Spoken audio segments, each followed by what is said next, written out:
So let's talk about this piece. Does anyone see the immediate problems with this image? Does anyone want to talk about them? Who can tell me what is the most immediate problem in this piece? Oh, excuse me. I don't know why I yawned. Excuse me. I am a bit sick today. I'm so sorry. I should probably mute when I cough. 2 focal points. Ooh, good one. It is a very specific problem that I'm seeing. She doesn't fit in the environment. Yes, the composition is all wrong, but that's not the one I was looking for. Figuring out blending into the landscape. Foreground, midground, background. It's not so much an environment piece because he's kind of made the background really, really abstracted.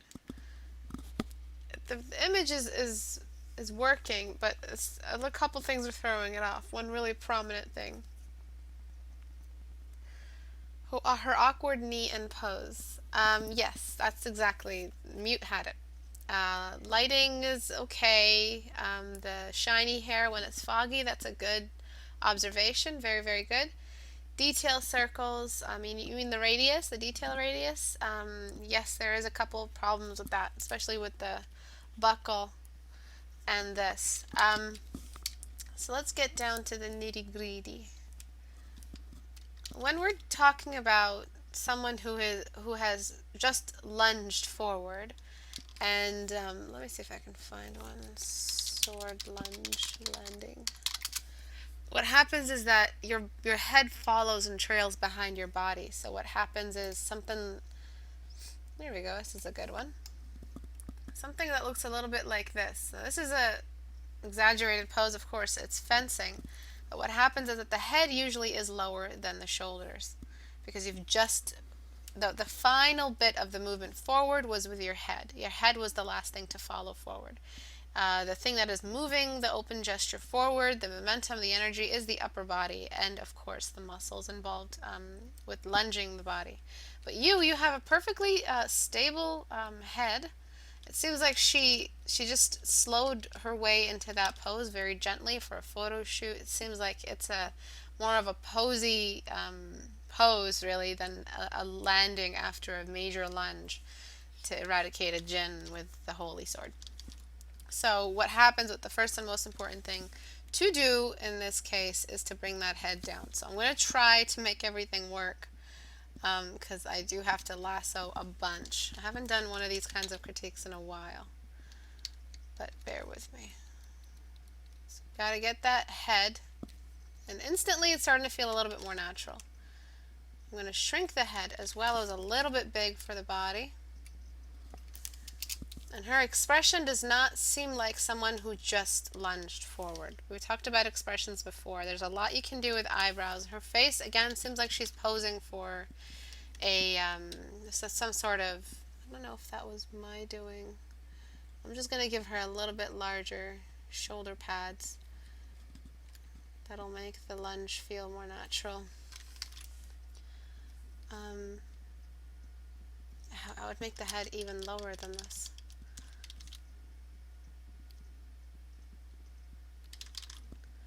Sorry, I'm flipping the canvas a lot so I can make sure it's in the right spot. I'm sorry, what was I saying?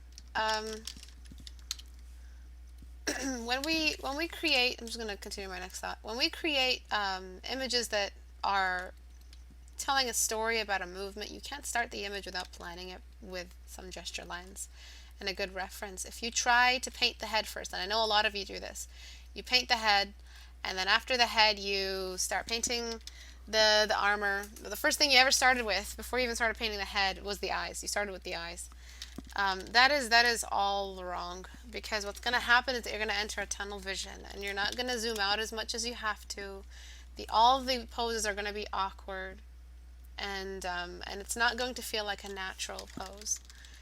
That's why we get things that, paintings that have really, really awkward poses, such as this one. This one's not really, really awkward, but you placing that head in the wrong spot threw off the gesture completely. So let's just flatten the image now and see how it looked before. Before, it was, her head was just too propped up and too natural, and what we need to see is that she's just lunged forward, barely keeping herself up, and her foot is slipping in the water, and she's getting ready to kill this next guy who's coming up. So it's a good kind of narrative on what's happening. It's just that the overall canvas is too small for this, for all of this action. It feels really cramped. Either you crop it a little bit more and it'll seem like a sort of, whoopsie, it'll seem more like a comic book panel if you crop it just a little bit more. My tablet is being really evil today, so I mean my mouse and my pen and everything. If you crop it just a little bit more, it might feel a little bit more natural, but you're kind of giving us all the space at the top, and at the sides, the sword, which acts as an arrow in the composition, is running out of space. So our eyes are basically being told, hey, look, I'm cute, and I'm really, really detailed, and I'm really cool. Follow me. Let me show you outside. Yay! Everyone leave the canvas. That's what's happening when we have an arrow type, an actual line of sight telling us to look somewhere else. You have to give yourself some space. You have to show us where the impact was. You have to show us the exit wound, and then you have to just give us some space after that. So, is that Siri? I think so. I think that's what the person said. I think it's The Witcher. I'm not sure. Is it Witcher?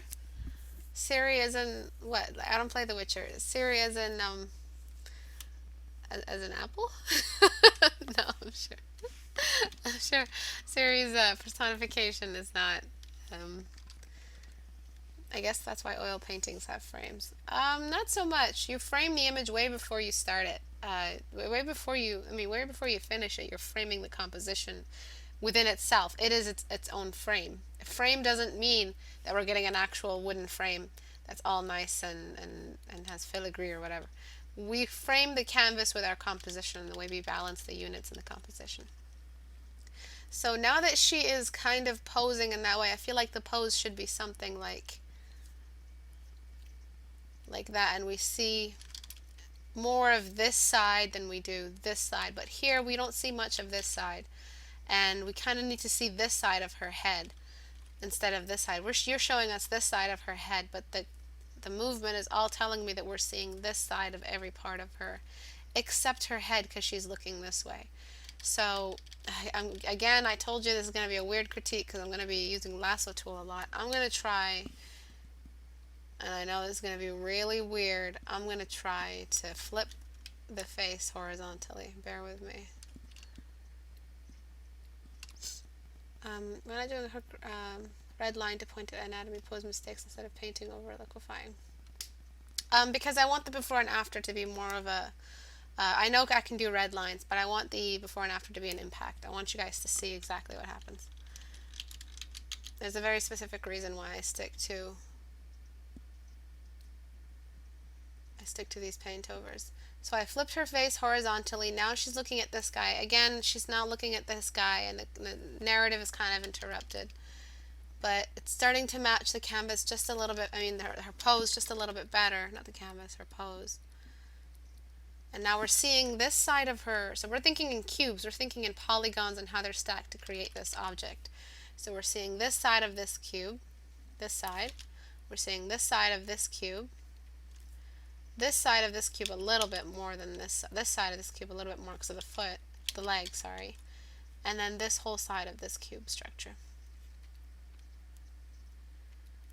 This side and this side. So it would make a lot more sense for the pose if she didn't have to turn her head all the way back. It feels very, very unnatural and forced. And it's not something, if I was lunging forward to kill a djinn, I would not be worrying about, I would be worrying more about landing my lunge than worrying about the next millisecond of movement coming up. I know you want to tell a story, but you can't tell the story at the cost of the anatomy and making the whole image feel really, really off.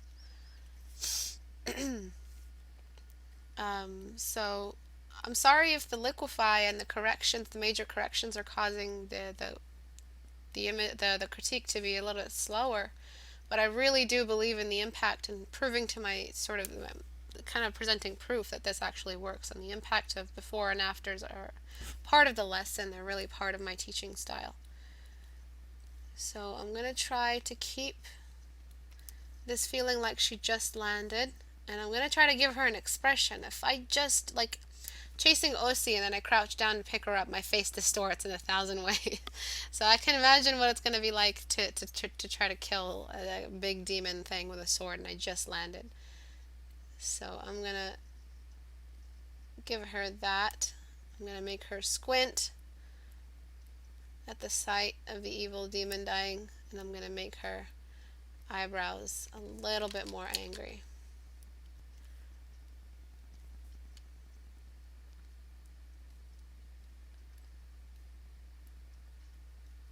Okay. So what I'm gonna do to make her feel a little bit, or seem like a little bit more angry, is I'm gonna make her lips a little sour.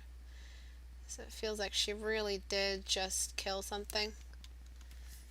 You leave Osi alone. Okay, so before, see, her face was so calm and it's like, I am the princess of the beauty land. And then after it's like, die, bitch! Sorry.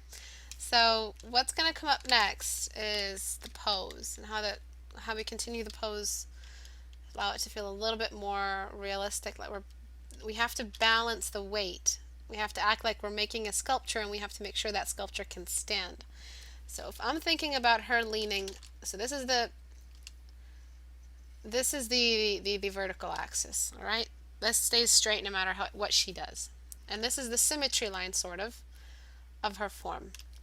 It's leaning on this side of this axis. Then we've got this leg kind of on a pivot, so it might provide a little bit of balance for the excess of weight that's asymmetrically leaning on this side. And all we've got on this side is this one knee and this arm. So I feel like she's going to topple over. So what I would do as a whole is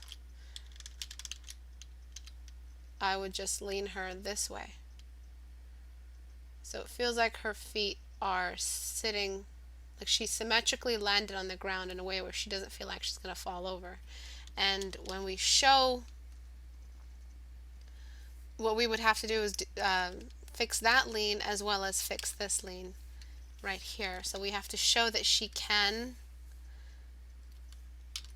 create this, have this lunge, perform this lunge without having fallen over on her side, and it doesn't feel like she's going to fall over on her side. So just like that. Let me clean this mess up. Let me clean this, straighten this out.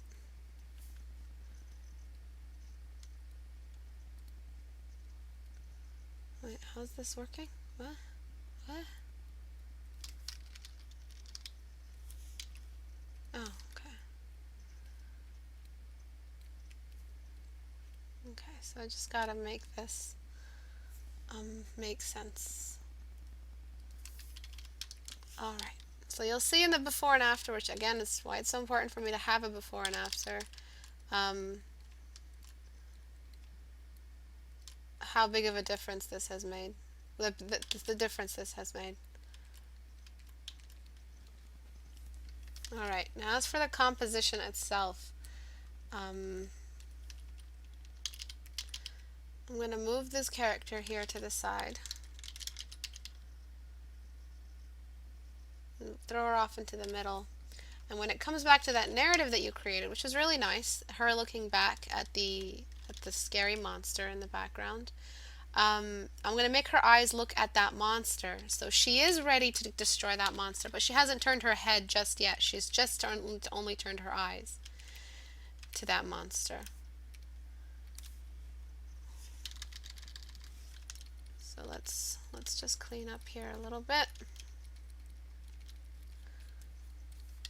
And I would also move the canvas up, always trying to fit the character in as much as possible.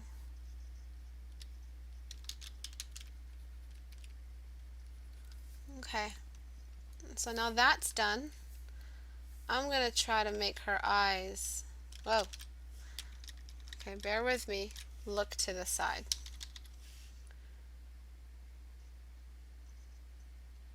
Okay, so the squint in her eyes is still there,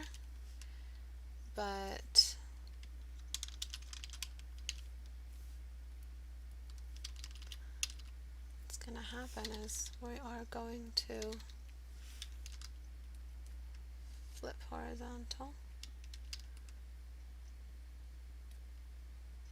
Bear with me, her eyes are completely two different directions right now. And I have to do this individually so that they make sense.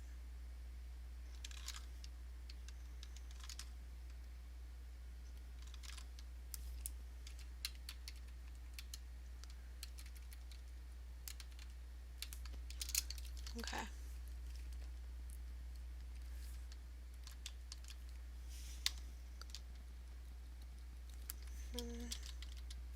Cancel.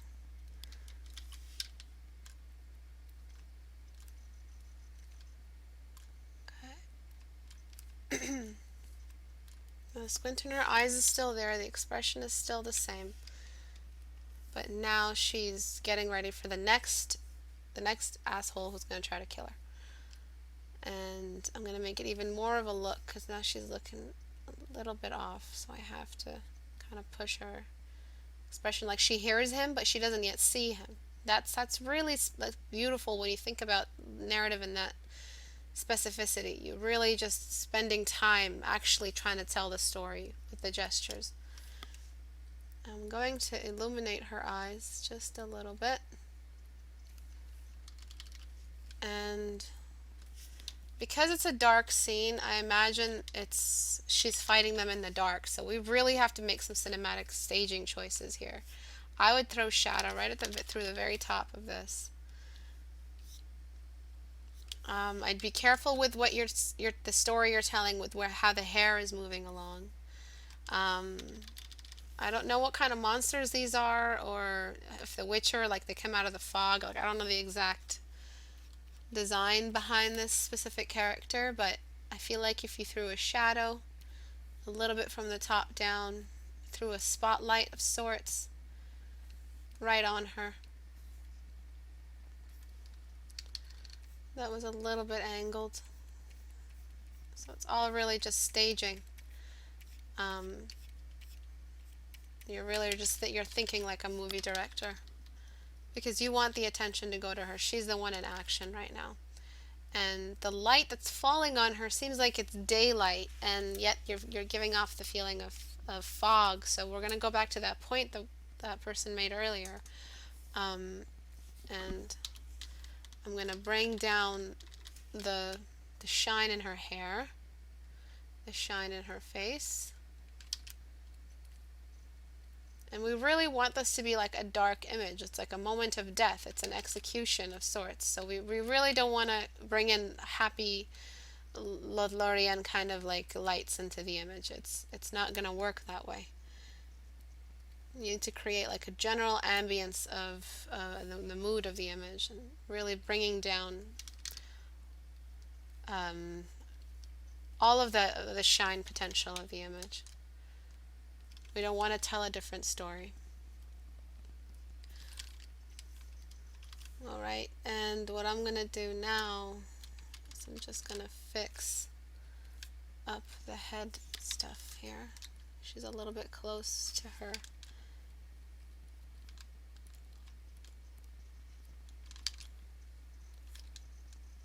collar, so I'm going to cast a shadow here.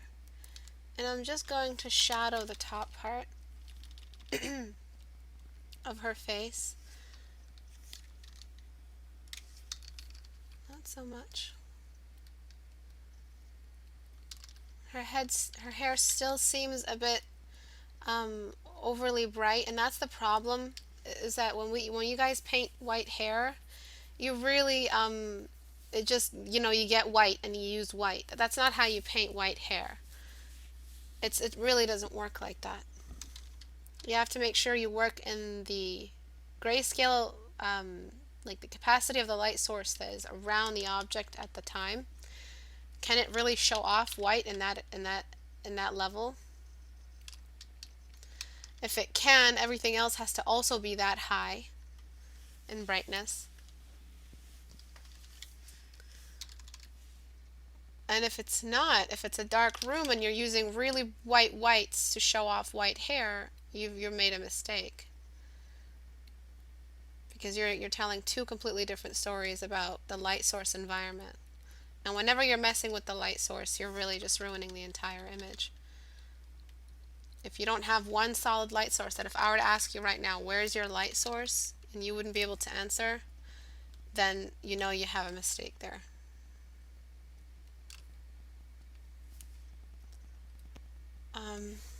So if I were to do the same position as her with her arm, my elbow would be pretty close to my body to create that perfect straight movement forward with the sword.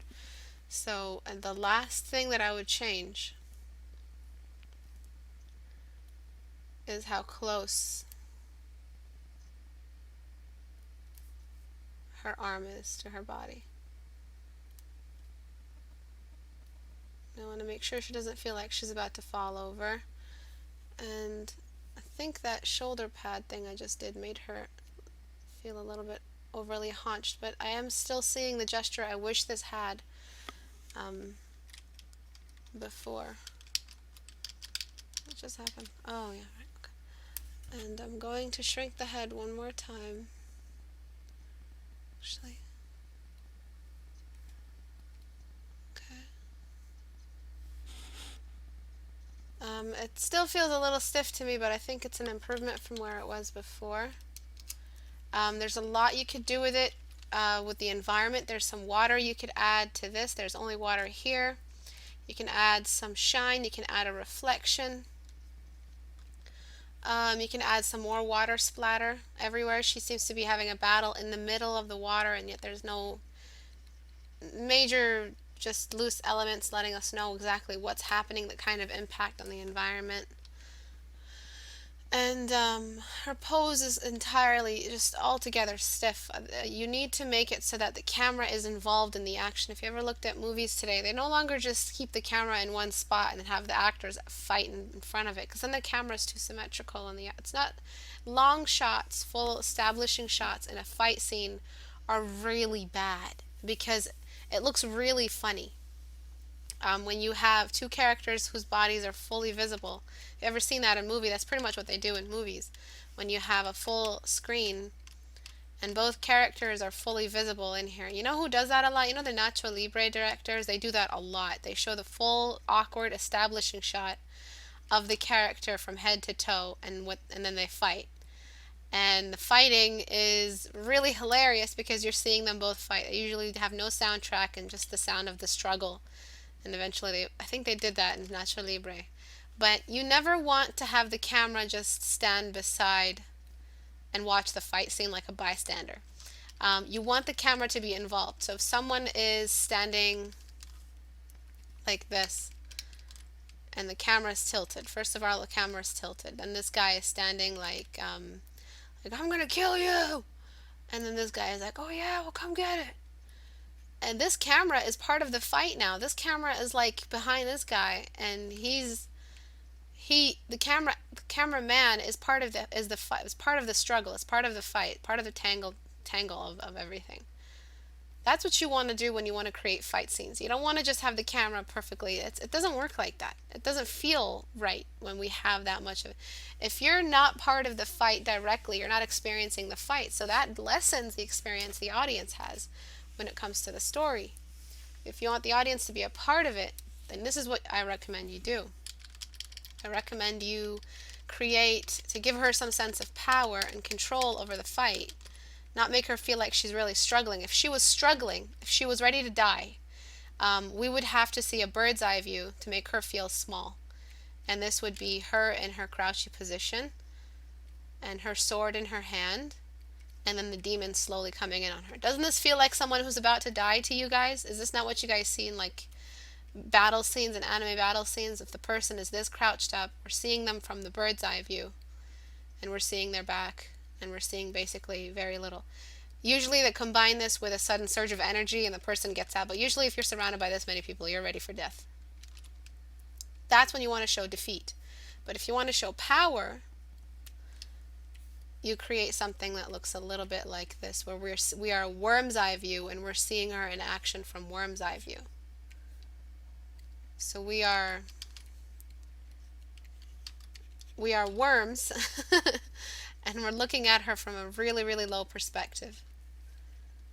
And this would be her stabbing this guy, holding this sword, and then this guy crouching behind her, ready to kill her, and her eyes are looking this way. Now, is that not more of a you really feel like you're a part of it? It's really what's the word? Goddamn, I've been forgetting all my words lately. Um, it's more captivating when you're in this kind of a scene, and maybe the water has kind of splashed forward, gotten on the camera a little bit near the base, and then the monster's behind, and then you have that beautiful spotlight running across. That would be a much better, kind of more dynamic pose and kind of staging than just having, like, see how boring it looks, just having a camera just perfectly looking at her and she's just fighting. I love Nacho Libre too. That movie is our life. But do you guys see what I'm saying here? Um, Little things have so big effects on the end result. Yes, Cyanide, they do.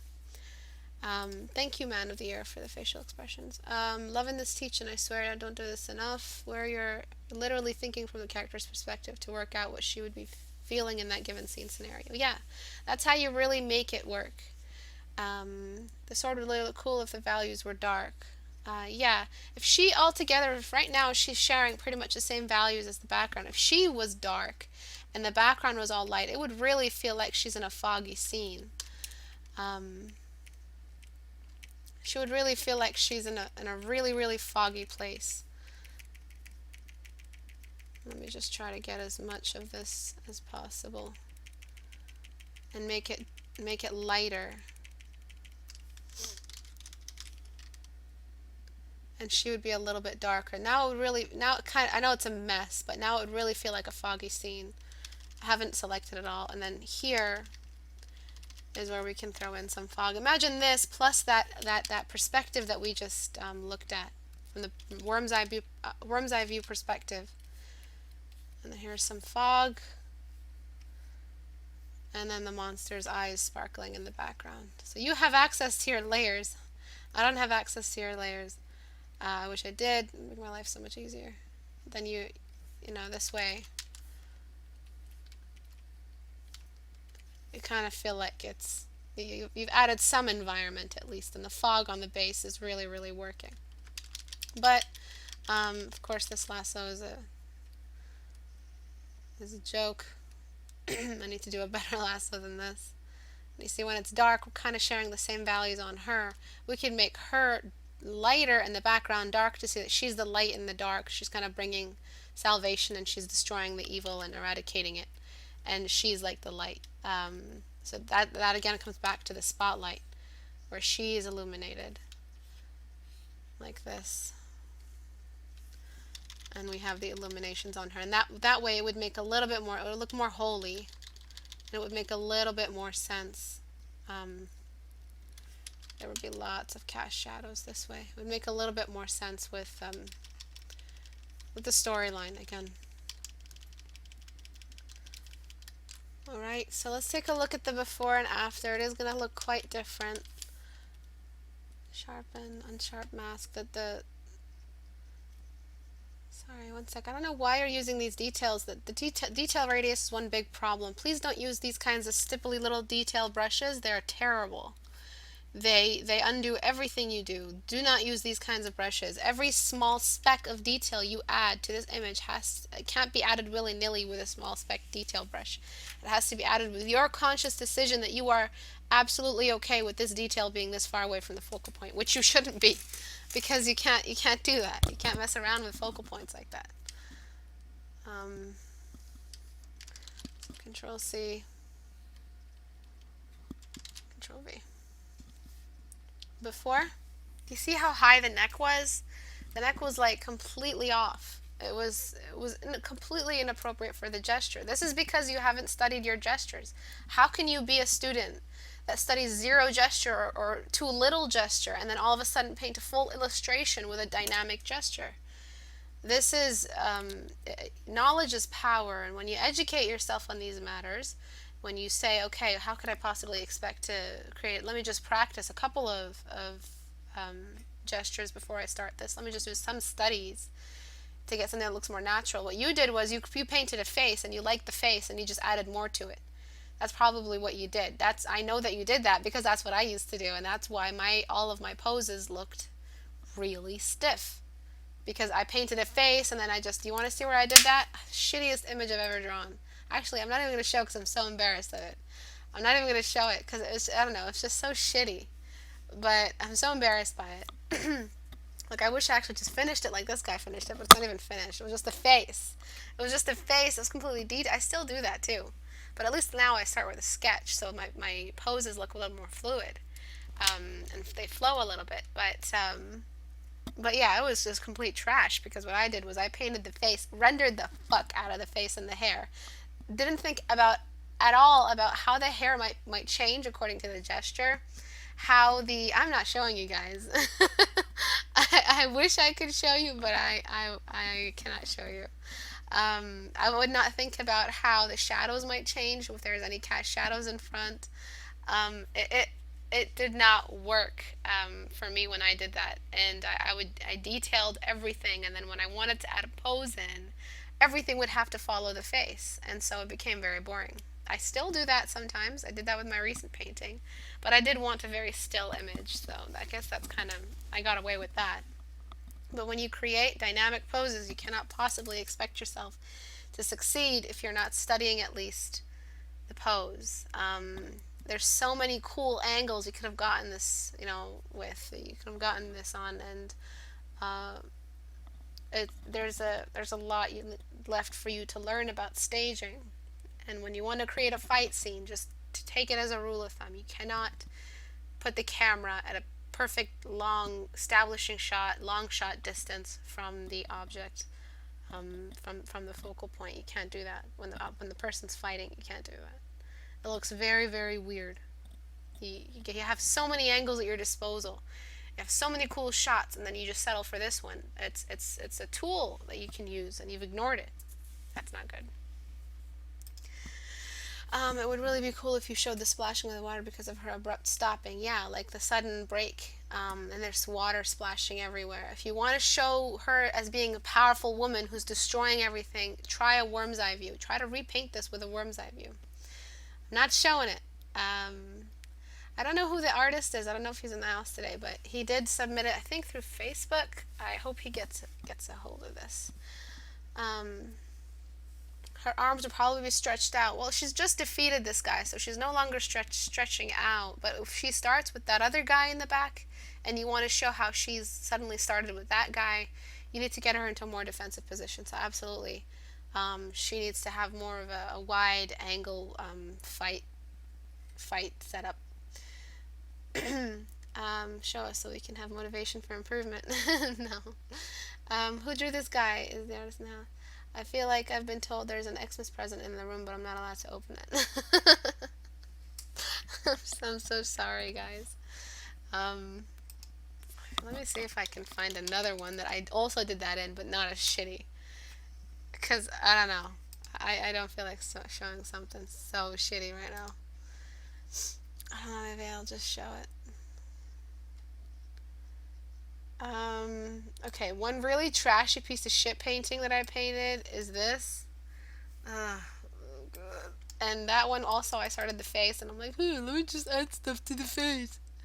And then I just started adding all kinds of shit and just dressing her up. I did use a reference, which is good. I never used to use references. I did use a reference, and that kind of made things a little bit easier. But I completely ruined it, because it felt so stiff that her pose, her arm, I kind of removed it from the screen. You guys were to find it. Her pose did not match the head position. There was no tilt in her head. There was nothing interesting happening here. It was just all pretty shit. And if I could just erase this and keep that. That's the photograph I used. The person just cropped out the head. So it's just completely wrong. Where else do I have something like this? I used to do this shit all the time. God, I was such a turd. Um, I started using this one here. I kind of did the same thing. I started painting a head and I didn't know what to do with the arms. So I usually hide the hands and the arms. And it just looked like she was holding in her breath. And it was like, okay, take the picture. That's what it felt like. Um, so yeah, that's kind of one of the other times I did that. If you don't plan your gestures ahead of time, what happens is that they look very stiff and they don't match anything. And it doesn't work at all. So please believe me when I tell you, study some gestures. It'll help you know what to do with a neck, what to do with a shoulder, what to do with the stomach, how to angle the spine. Do you guys even think about the spine when you do gestures? That's I never thought about the spine. I never was like, hey, wait a second, the spine is like the biggest part of the gesture. Why am I not thinking about it? Why am I not having a gesture line just for the spine? It's like the biggest part of your body. And when I started to think like that and I did a lot of research, that's when I got like just a breakthrough in my drawing and in my sketches. And that's when I felt like confident enough to write about it in a book. But please, please do some practice with your gestures. And I think that's it. That's all I had to say for today. It was a really big sort of issue I had, and I feel like I haven't talked about it enough. You think about the spine? Good job, Mew. I feel like I'm cheating when I use reference. No, why would you feel like you're cheating? Why would you depend on the distorted memories you have of anatomy and draw a really crappy rendition of that pose instead of going to the real world where it is not a distorted memory, it's the real source, and draw that humanoid properly or that human? Where's the rationale? It's like saying, I'm a doctor and I need to perform this surgery, but I would be shamed. I would commit seppuku and cause dishonor to my family if I, my voice broke, if I looked up an anatomy book because I'm supposed to have memorized all of this anatomy. So this person will suffer and die most likely for the sake of my honor. Like, it makes no sense technically to your execution of your skill and craft. It makes no sense. I was actually performing the seppuku act with my hand. Um, Please, please, please use references. It's gonna change your life. It's gonna make your paintings better. Don't you want that? That makes sense. The spine is pretty much human form, right? Yeah, everything is connected to the spine. The spine is a trunk, and everything else is branching off of that. So when you think about the spine with gestures, it changes everything in your drawings. I expected so much worse, like 100 word 100 times. No, I have some stuff I've deleted. Some really like borderline trash crap. I'm so embarrassed to look at it. Like I used to think I was so good. Oh my god, I can't believe I was ever there. And now I'm happy. Teaching humbled me. So I realize what I don't know and what I do know. Mostly what I don't know. And it's changed the way I draw. But does everyone have anything? I guess a doctor would commit a very efficient seppuku. Not one that doesn't know his anatomy, though, right? Even to the point of seppuku, he would suck because he just didn't use any references. Can we see the men? I'm so intrigued. I would have to. First of all, they're like all in my expansion drive. So if you guys want to see the old shit, I would have to fix my expansion drive. It corrupted. But then there's some other stuff. Let me see if I can find anything. Oh good. Um, Come on. Where is it? Paintings folder. Paintings. I sort it by date, so maybe I can find some of that old shit. Oh my god, here's another one. Here's another one. I was having such trouble. Ugh, I used to be such a prissy little princess with my paintings. I tried nothing new. I had such trouble figuring out how to pose this arm that I gave up. Look at how much time I spent on this is a screenshot. Look at how much time I spent on the face. It was supposed to be like a lioness girl spirit. And I completely bombed it because it was I I didn't know how to draw her past the face because I didn't think about her past the face. Sudoku. Um Here's another really old one. I draw the face and then I render it. And then I don't know what to do with the pose. So the pose becomes really stiff. Like this would have been so cool. It's supposed to be about leaves. And it was supposed to be this is a long time ago. This is like 4 or 5 years ago. And I used to say my name in Arabic. What a twat. But I never did anything past this kind of pose. I still do this. Well, for portraits, I don't feel like it should be about gestures. For portraits, I feel like it should be about a portrait. But when I do gestures, I do sketch it. But yeah, it would have been so much cool if she had been in a dance position or something else. Oh my God, you guys should see this one. Oh my God, it's so gaudy. You're gonna laugh. Get ready to laugh. Let me just save this. You guys ready? I rendered the crap out of it. I even tried an environment. You'll see. Oh my God, will it even open?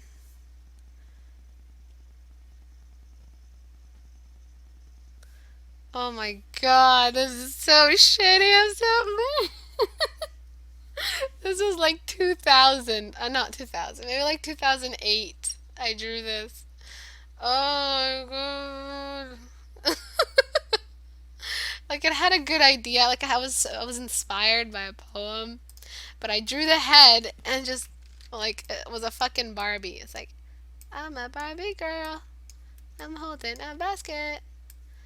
Look at the detail, taking away from the focus. Yeah, it's super flat. I didn't even think about cast shadow. Like the only cast shadow was like the nose in here because it was symbolic. That's the only time I kept it.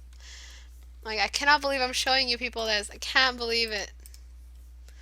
Um, so when I tell you I really fucked up, remember that I did.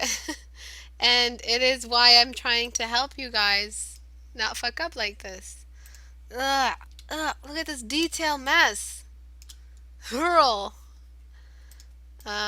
This was supposed to be like some other. This is some old shit. Nah, this is not the same. Look at how stiff everything is. There's no gesture. There's no rotation. No thought about the spine. Um,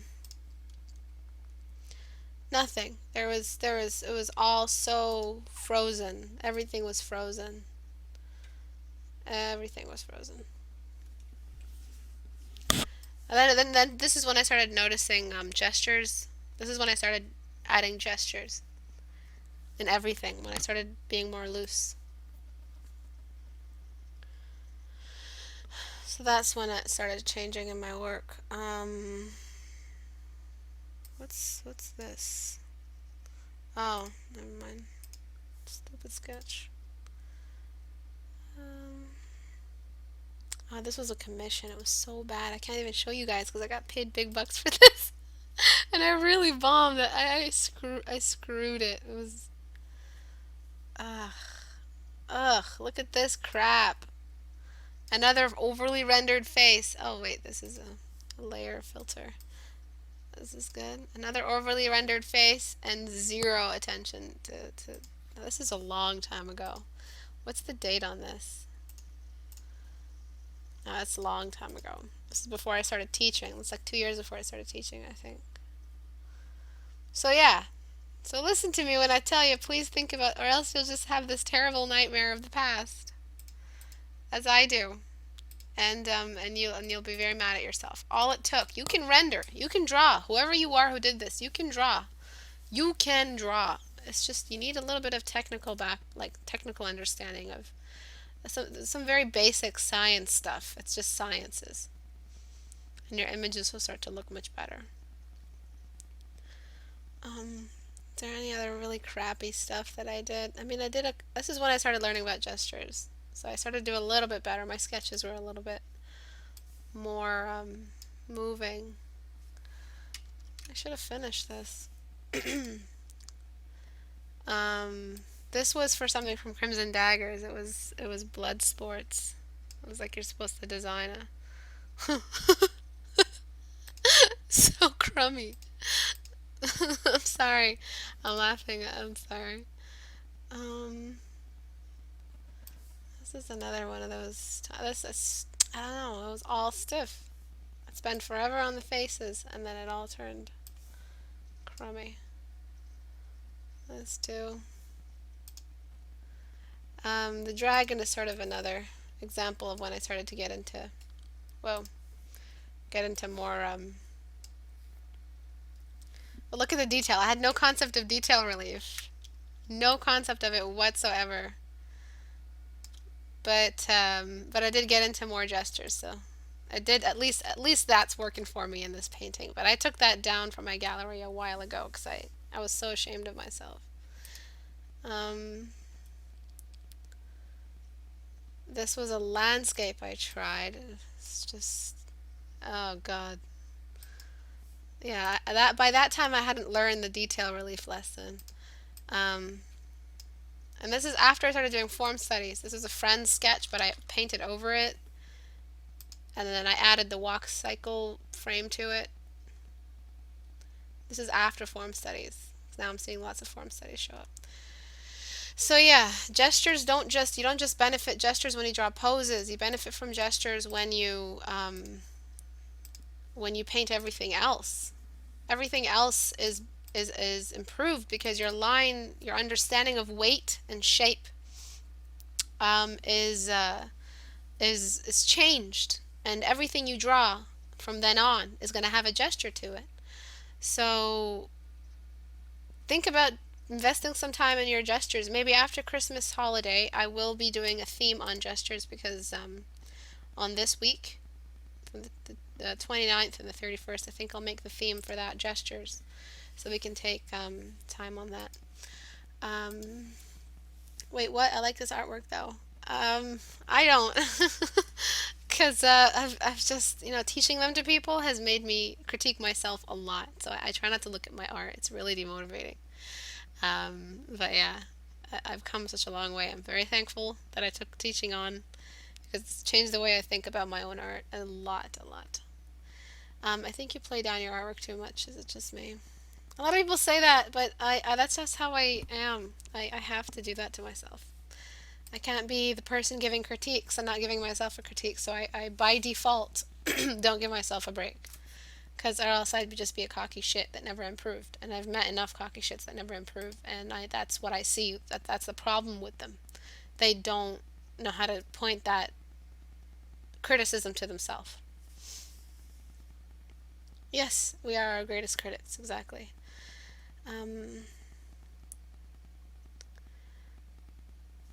Okay, so any questions?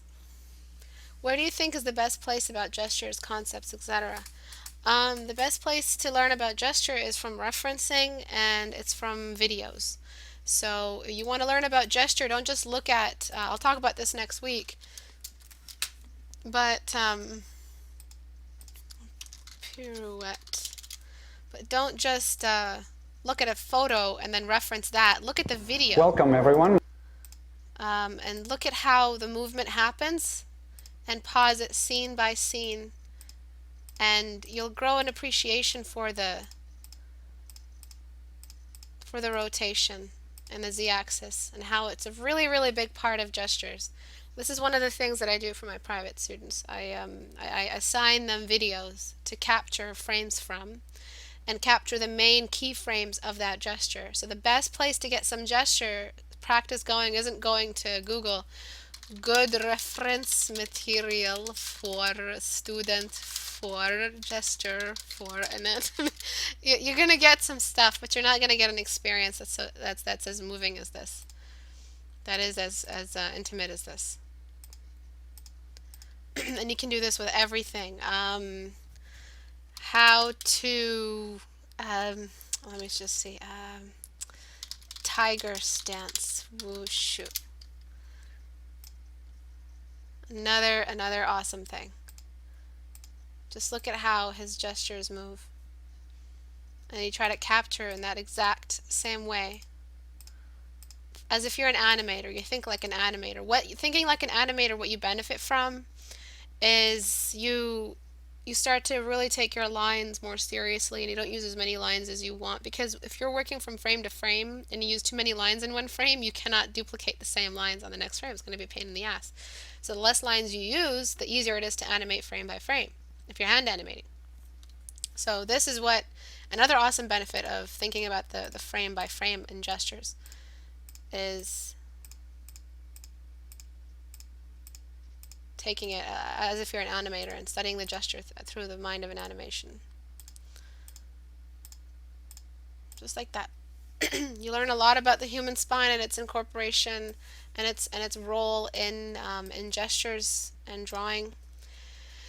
And that's it. Thanks everyone for coming. I hope that the gesture week you guys will benefit from that. I will not be here on Tuesday the 22nd and the 24th. I'm not going to see you guys till Christmas, so thanks everyone for coming. Have a happy holiday. Have a Merry Christmas. Have an awesome New Year. Wait. Back up. I'll see you before New Year's. Have a great day, everyone. Bye bye.